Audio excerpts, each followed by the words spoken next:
Hey guys, so it's Carolyn again, and this is part 3 of my 5-part book haul. And this category are going to be books that I got at thrift stores or books that I got from a website called thriftbooks.com. I highly recommend you go and check out this site if you really like buying books at cheap prices, because they don't charge any shipping.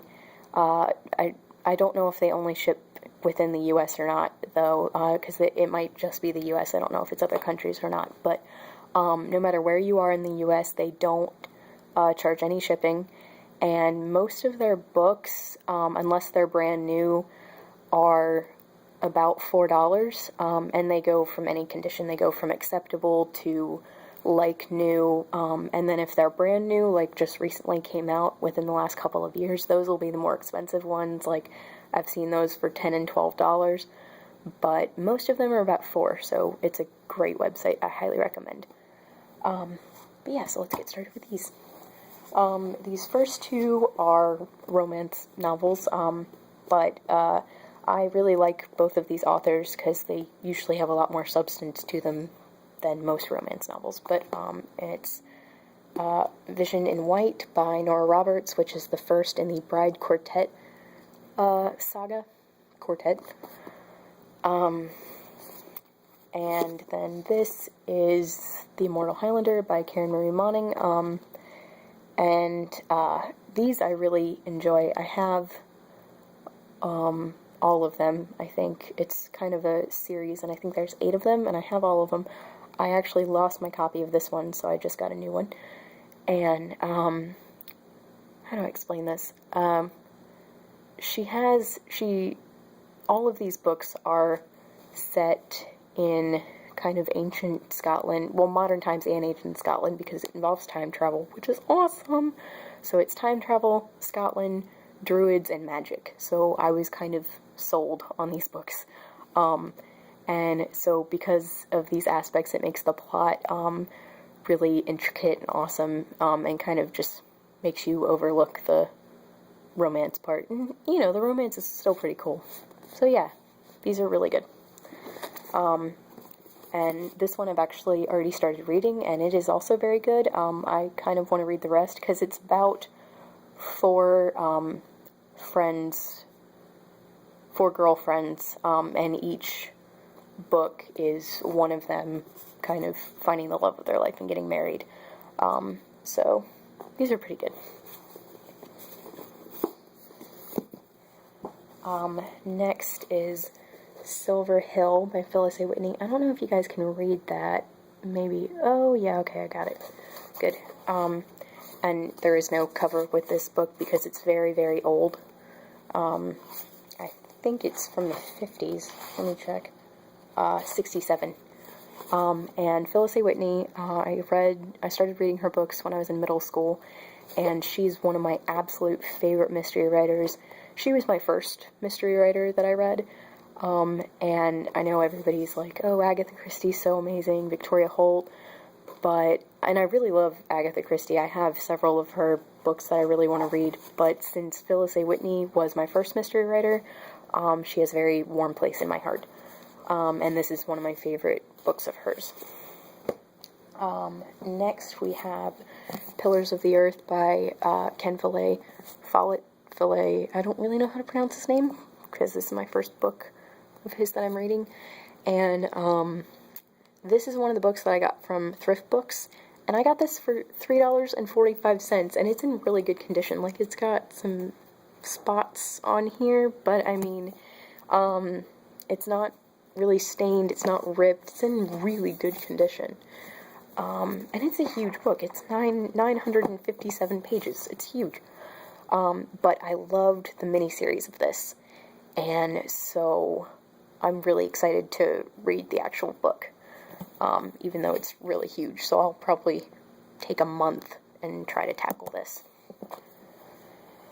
Next is Beautiful Chaos by Cami Garcia and Margaret Stoll. This is the 3rd book in the Beautiful Creatures saga, and I think it's one of those series where as soon as I read Beautiful Creatures, I'm guessing I'm going to want to pick up Beautiful Darkness, so I have to get that pretty soon as well. But I saw this in a used bookstore for $5, and it's a hardcover, so kind of had to go ahead and get that. So I'm really hoping that I'm going to love Beautiful Creatures, which I think I will. And next is The Janitor's Boy by Andrew Clements. This is a middle grade book, and I don't normally read those now, but Andrew Clements was one of my favorites when I was younger. He wrote The School Story, which actually inspired me to start writing, even though I don't really show it to anyone, but still, I mean, kind of got me out of my shell as far as diving into the writing pool. So, and this illustrator, Brian Selznick, does most of Andrew Clements' books, or at least most of the ones that I've read, and he's my favorite illustrator. He's awesome. You guys will see one of his books, The Invention of Hugo Cabaret, is going to be in one of my favorites videos. But yeah, so this looks really good, and again, if you guys want synopsises of any of these, let me know. Next is a classic, A Wrinkle in Time by Madeleine L'Engle. I've wanted to read this for quite a while, and I saw it in a used bookstore and just decided to pick it up to go ahead and try it. I tried seeing the movie when I was little, and I guess it just I didn't really understand a lot of it, but I was really little when I saw it, so yeah, but I'm going to try to read the book. Next is Dream of Orchids by Phyllis A. Whitney.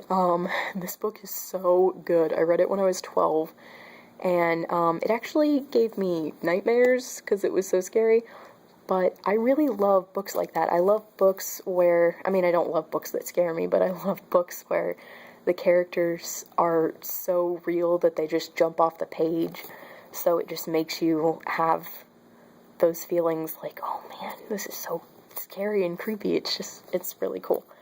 I'm sorry about the cover, you guys. The book is not actually as raunchy as this makes it seem.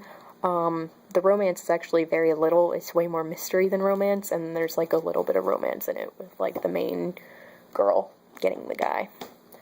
But yeah, that's a really good book, and so I'm excited to reread it. And last, we have Possession by A.S. Byatt.